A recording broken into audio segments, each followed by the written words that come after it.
कि हम दीप जलाएंगे, दिवाली मनाएंगे, अब मेरे राम लला कभी वनवास न जाएंगे। एक ही परिवार है, गांधी परिवार, उसकी चाटुकारिता करना, वो गलत हो सही हो उसी के उसमें लगा। तो ये चीजें जब तक होती रहेंगी, कांग्रेस का बंटाधार ही होता है और ये तो बिल्कुल उसको हाशिए पे लाके छोड़ेंगे, एकदम खत्म हो जाएगी, नील बटा सन्नाटा हो जाएगी। राजशाही परिवार के खिलाफ उन्होंने सरकार उखाड़ के फेंकी है। वो राजशाही परिवार ही थे सारे जो भागते नजर आए, कोई पानी में से घसीट के मारा गया तो कोई जला के मारा गया। ये परिवार एक बैठा था, उन्हीं के बच्चे ये नेपो किट के चक्कर में जंजी जागा है और आप भी उसी पे हो। हाँ, तो जो जुआ में हार जाता है ना, वो चोरी करता है, और जो नेता चुनाव में हार जाता है वो दंगे करवाता है। तो ये जो है फर्जी गांधी है, इनका झांसा में देश ना है। ये जो है ना सारा का सारा एनजीओ फंडिंग कर रही है, सारा देश में जो है दंगा कराने की व्यवस्था कर दिए हैं। क्या बोला, माफी मांगी है क्योंकि उनको भी ये पता था कि ये हाईजैक हो गया। मेरा हाल दोनों जिस मकसद से बैठा था वो मकसद पे नहीं भटक गया ये, क्योंकि उसमें कई लोगों ने हाथ मिलाया ऐसे फंडिंग जो बाहर से होती है एनजीओ से, और उसके बाद वो हिंसक हो गया। अब जिनके जो मरे हैं उनकी जिम्मेदारी आप लोगे, आप तो उठ के भाग लिए। ये यही करते हैं, पहले हिंसा भड़काते हैं और पिछली गली से निकल लेते हैं जब मर जाता है और फंस जाता है। अब जिनके जो मरे हैं उनकी जिम्मेदारी आप लोगे, आप तो उठ के भाग लिए। ये यही करते हैं, पहले हिंसा भड़काते हैं और पिछली गली से निकल लेते हैं जब मर जाता है और फंस जाता है। ऐसे ही प्रशांत किशोर जब पिट गए ना छात्र, जब जेल जाने लगे, जब सब पकड़ के सबको अरेस्ट किया गया तो ये गायब हो गए। वही छात्र चिल्लाने लगे भाग गया। तो इस चीज़ को देखना चाहिए। और जैन जी जो है ना, ये गलत मुकलते में ना रहें। जैन जी किसके साथ है? जैन जी ने बताया है, वो बताया पंजाब में, वो बताया पटना में, वो बताया हैदराबाद में, वो बताया दिल्ली में। जितनी सीटें थी ना वो जैन जी थे ना, उसमें 25 से नीचे ही लोग थे ना। उन्होंने बता दिया जैन जी किसके साथ है। जैन जी आपके साथ तो है ही नहीं बिल्कुल। आप पता नहीं कौन सा जैन जी इस भारत में ढूंढ रहे हो। आपको पता नहीं कब अकल आएगी। आप ये नहीं समझ पा रहे हो कि ये कांग्रेस को कहाँ एक बंदा कोई जो टॉप ग्रेड के नेता थे कहाँ हैं तुम्हारे। आज जो है एनडी तिवारी 30 साल पहले थे यूपी में, अब कोई इस कद का नेता है जो मुख्यमंत्री का दावेदार। वहाँ पे भी 20, 30 से 40 साल हो गए। बिहार में वहाँ पे जयप्रकाश नारायण के बाद कोई नेता दिया इन्होंने कांग्रेसियों ने किसी भी राज्य में। कोई क्यों, एक ही परिवार है, गांधी परिवार, उसकी चाटुकारिता करना, वो गलत हो सही हो उसी के उसमें लगा। तो ये चीज़ें जब तक होती रहेंगी, कांग्रेस का बंटाधार ही होता है और ये तो बिल्कुल उसको हाशिए पे लाके छोड़ेंगे, एकदम खत्म हो जाएगी, नील बटा सन्नाटा हो जाएगी। क्योंकि जिस तरह की चीज़ें ये मुद्दे उठा रहे हैं ये सारे देश विरोधी मुद्दे हैं। आपको बीजेपी के स्टार प्रचारक नहीं होते ना आप, तो आप कब के जेल में होते। क्योंकि आप नेशनल हेराल्ड का जो मामला है वो ईडी के हाथ में है और ईडी से नेता डरते हैं, सीबीआई से नहीं डरते। ये ध्यान रखना, ईडी से क्यों डरते हैं? वो मनी लॉन्ड्रिंग पकड़ती है, पैसा पकड़ती है, पैसा। उस पैसे के लिए इनकी फटती है। कहते हैं सीबीआई आ जाए दरवाजे पे, ईडी नहीं आनी चाहिए। ईडी आती है तो विंडो से कूद के भागते हैं। यही नेता है, भागा था ना नोट फेंकता हुआ, यही कांग्रेसी नेता था। तो वही बता रहा हूँ। अब इनको जो है जैन जी जो कर रहे हैं ना, ये सोच रहे थे जैन जी ने बता दिया इनको। अब जैन जी इनके साथ नहीं है और आपको बार बार बता रहा है, वोट के रास्ते बता रहा है जब उसके ऊपर टाइम आता है। इसलिए आप इससे पहले आप अपने आप को साइड करके कोई बेसिक मुद्दे लाओ, जनता से जुड़े, जो मुद्दे काम करें धरातल पे, जनता कनेक्ट हो, जनता के भलाई। उसे पता है कि ये सरकार तो हमें भर के दे रही, डायरेक्ट दे रही है, इनडायरेक्ट नहीं दे रही है। तो मैं ये जो दे रही है मैं इसके साथ रहूँगा। जो यहाँ पे फर्जी वादे करके खटाखट करके 8,500 का, कभी 2,200 का, कभी कुछ बोल के निकल जाता है, वो तो देने वाला नहीं है। और अगर कहीं सरकार किसी राज्य में बना लोगे तो केंद्र सरकार से ही मांगोगे परमिशन, तो तुम्हें केंद्र सरकार से लेनी पड़ेगी बड़ी योजनाओं के लिए। तो वो जनता भी समझ गई है, जब हमारे को कुछ डायरेक्ट लाभ चाहिए तो हमारी सरकार तो वही बढ़िया है, हम इनको क्यों लाएं?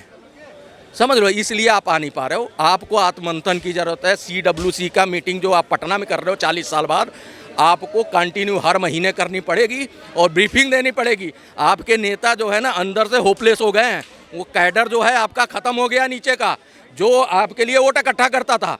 ऊपर से चिल्लाने से और फालतू के SIR का मुद्दा, कभी क्या नाम है ये EVM का, कभी वीवीपैट का, ये मुद्दे हवाई हो चुके हैं। और जैन जी का मामला तो जैन जी ने बताया कि वो किसके खिलाफ है। Jain ji nepotism, nepo kids के खिलाफ है, राजशाही परिवारों के खिलाफ है। समझ रहे हो, राजशाही परिवार के खिलाफ उन्होंने सरकार उखाड़ के फेंकी है।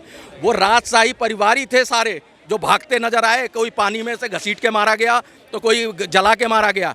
ये परिवार एक बैठा था, उन्हीं के बच्चे ये नेपो किट के चक्कर में जनजी जागा है। और आप भी उसी पे हो, आप भी अगर परिवार से आते हो, आपको भी लगता है कि भारत रत्न मेरे पिताजी तक आ गया, मेरे परनाना को मिला, इंदिरा गांधी को अपने कार्यकाल में खुद दे लिया, राजीव गांधी को कांग्रेस ने दे दिया, अब मैं भी कुछ दिन के लिए बन जाऊं, मेरे को भी भारत रत्न चाहिए। तो भारत रत्न और लालसा और लालच में काम करोगे तो जनता समझ रही है, ये आपको कभी गद्दी पे लाने वाली नहीं। और किसी सीट, एक सीट के मालिक जो है ना, सांसद हो, वो भी सीट चली जाएगी, क्योंकि आप रायबरेली में जो SIR का मुद्दा लेके आ रहे हो ना, वहीं उसी से जीते हो। समझ रहे हो, आप भी जहाँ सरकारें बनाई है ना आपने, ममता बनर्जी TMC इतने सालों से जीत रही है, नहीं तो वो भी नहीं जीतते। अगर EVM हैक होके जीता जा सकता है, EVM हैक होके 303 से 240 नहीं लाया जा सकता। आप 45 से 99 पहुँच गए। वो सारी चीज़ें यहाँ डेमोक्रेसी बहाल है। जो संस्थाओं पे आप उठा रहे हो ना कि भैया इस पे आरोप, कोई संस्था नहीं छोड़ी इन्होंने, कोई छोड़ी हो देश की। बाहर जाके तुम बुराई करा रहते हो कि भैया वहाँ पे तो सब कुछ खराब चल रहा है, वहाँ तो अस्तव्यस्त है सब, वहाँ पे सरदारों को कड़ा पहनने नहीं है। इस तरह की सारी चीज़ें जनता बड़ी बारीकी से देखती है, और जब तक ये जनता कनेक्ट करेगी ना, आप 20-25 साल दूर हो चुके होंगे। सर आपको क्या लगता है कि जेनजी जनरेशन उग्र हो रही है भारत देश में? बिल्कुल, ये सब साजिश है भाई कांग्रेस का। घुमा फिरा के मेरे को बोलने का आदत नहीं है। आप जुआ खेले हैं 10 का 20? नहीं खेले हैं? हाँ, तो जो जुआ में हार जाता है ना, वो चोरी करता है, और जो नेता चुनाव में हार जाता है वो दंगे करवाता है। साफ तो क्रिस्टल क्लियर तो है मेरे भाई, साफ साफ दिख रहा है। ये जान गए हैं 1993 में वोटर आई कार्ड बना, पहचान पत्र यहाँ का नागरिकों का, तब से कांग्रेस बहुमत में नहीं आई है। और ये जान गया है कि मेरा ये जो लाडला है मंदबुद्धि, इसको हम चना के झाड़ पर तो चढ़ा दिए, मोदी के सामने कहाँ टिकेगा मेरे भाई? कहाँ राजा भोज, कहाँ गंगू तेली, कहाँ हाथी, कहाँ चिट्टी, कहाँ इतना बड़ा विद्वान और कहाँ मंदबुद्धि, कहाँ टिकेगा? तो ये जो है ना, ये जो है अब जो है ये सारा देश में पेट्रोल छिड़क दिए हैं। अब उचित समय का इंतजार कर रहे हैं कि कैसे माचिस मारना है। ये माचिस मारने की प्रतीक्षा कर रहे हैं, बस जान जाइए। तो ये आज जो है ना, देखिए, ये FCRA एक कानून 2010 में पास कराई थी कांग्रेस। ये अवैध फंडिंग होती है, ये जो है लाखों अवैध जो है NGO है भारत में, ये विदेश से फंडिंग, इसमें पैसा आती है दंगे कराने के लिए। तो ये जो है ना, हर जगह दंगे, उनका एक इशारा से जिस काम के लिए फंडिंग आती है वही काम कराएगा ना। तो इनको जो दंगे कराने वाले पार्टी हैं, लेह लद्दाख से शुरू हो गया है, इनको अवैध फंडिंग पर नकेल कस दिया गया है। इसीलिए बोले थे मोदी साहब कि 400 पार मेरे को दे, धड़ाधड़ कानून पास करेंगे। लेकिन हम लोग क्या किए? हमारा भारत देश का लोगों को गुमराह कर दिया गया। संविधान बदल देंगे, आरक्षण खत्म कर देंगे, ये टोटी भैया कह दिए 8500 खटाखट देंगे, ये मौलाना पप्पू खान भी बोल दिए, राहुल गांधी जी आप लोग बोलते हैं ना, ये जो खान साहब हैं, ये गलती से इनको जो है ना, इनको गांधी चोरी करके लाए हैं, ये फर्जी गांधी है। ये गांधी स्कैन ऐसे करिएगा, DNA में कहीं भी नजर नहीं आएगा गांधी। समझ लगता है कि राहुल गांधी जी दंगे कराते हैं? आपको क्या लगता है राहुल गांधी दंगे कराते हैं? तो ये जो है फर्जी गांधी है, इनका झांसा में देश ना है। ये जो है ना, सारा का सारा NGO फंडिंग कर रही है, सारा देश में जो है दंगा कराने की व्यवस्था कर दिए हैं। आपको 1984 कराना है देश में, तो आपको कांग्रेस को लाना होगा। आपको हिंदू मुस्लिम दंगे कराना है तो कांग्रेस को लाना होगा। आपको करपात्री जी महाराज साधु संतों पर, लाखों साधु संतों पर, भक्तों पर गोली चलवाना है, आपको कांग्रेस को लाना होगा। आपको 2 साल इमरजेंसी लगाना है, 2 साल इमरजेंसी लगाना देश में, तो कांग्रेस को लाना होगा। और आपको सारे कांग्रेसी काले कपड़े पहन करके संसद भवन में घाघरा उठा करके रोना रोए, विधवा विलाप करे, तो आपकी राम मंदिर का फैसला आ गया है, तो आपको कांग्रेस को लाना होगा। 25 वकील की फौज खड़ा करनी है राम मंदिर का गेस्ट में, राम मंदिर नहीं बनना चाहिए, तो आपको कांग्रेस को लाना होगा। आपको राम सेतु को काल्पनिक कहना है तो आपको कांग्रेस को लाना होगा। और श्री राम प्रभु को जो है ना, आप देशवासियों, आप लोग जो है एक जो है आज जो संकल्प लेंगे कि हम दीप जलाएंगे, दिवाली मनाएंगे, अब मेरे राम लला कभी वनवास न जाएंगे। कभी अगर वनवास नहीं भेजना है श्री राम प्रभु को, तो आपको मोदी की सरकार को लाना होगा। सर एक बात बताइए, लेह लद्दाख में जो सोनम वांगचू हैं, वो तो अपने स्टेट को 6th शेड्यूल में डालने की बातें कर रहे हैं, वो क्या गलत कर रहे हैं 6th शेड्यूल में डालने की? गैंग बना के ना 10-12-15 लोग बैठ जाते हैं अनशन पे, इस पे भी सरकार को कठोर कानून। कहाँ गया केजरीवाल? चला जाता, उनके पास जैनसिंह वांगू के पास चला जाता।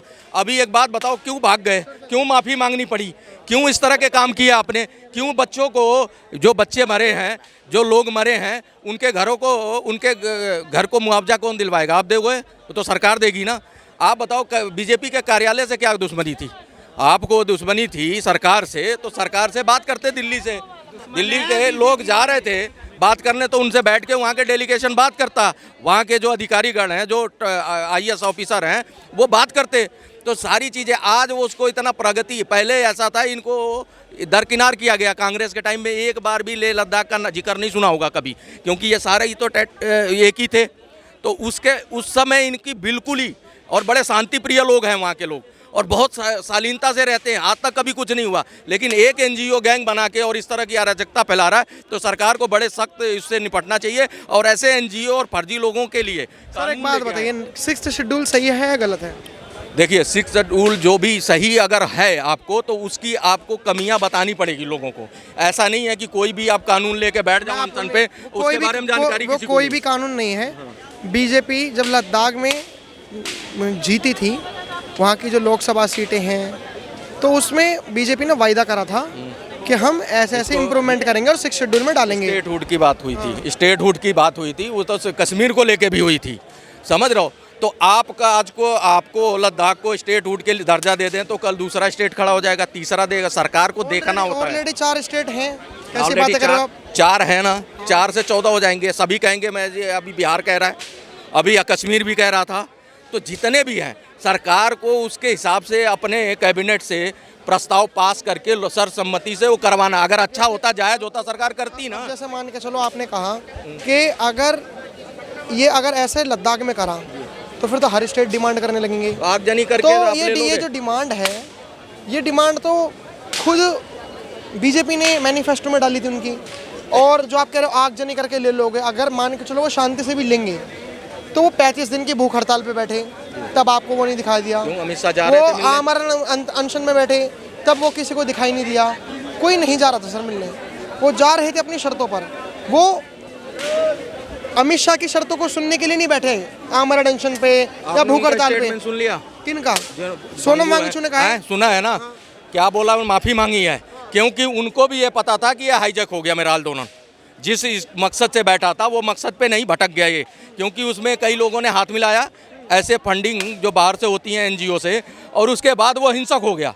तो जब उनकी मर्जी से भी नहीं हुआ, जब ये चीज़ हाईजैक हो गई, वो खुद मान रहे हैं, और इसके लिए उन्होंने माफ़ी मांगी, बाकायदा माफ़ी मांगी। तो माफ़ी मांगने का मतलब यही है कि उनके हाथ से मामला निकल गया। अब सरकार को निपटना है ना, तो सरकार निपट रही। अभी उसको कनेक्ट करने की क्या जरूरत? आप शांतिपुर से अन्ना आंदोलन हुआ था यहाँ पे, कितना बड़ा उस पर हुआ था, किसके लिए हुआ था? जन लोकपाल बिल के लिए। आया जन लोकपाल बिल? नहीं आया ना। कहने का मतलब है कि शांति से अगर चीज़ें करी जाए तो सब मुमकिन है। शांति से आप प्रोटेस्ट, देखो जहाँ जहाँ बहुत सारी चीज़ें हुई हैं, बड़े आंदोलन हुए शांति से, और वो कानून में जो है तब्दील हुए हैं। आप उस तरह की चीज़ें रखोगे या मरवाओगे लोगों को, आम नागरिक को? फिलहाल जिस तरीके से इन सबकी सोच थी, हमने मीडिया के सामने रखी। आप क्या राय रखता है, मैं कमेंट बॉक्स में जरूर बताएं। देखते रहे भेज गजब। धन्यवाद, जय हिंद।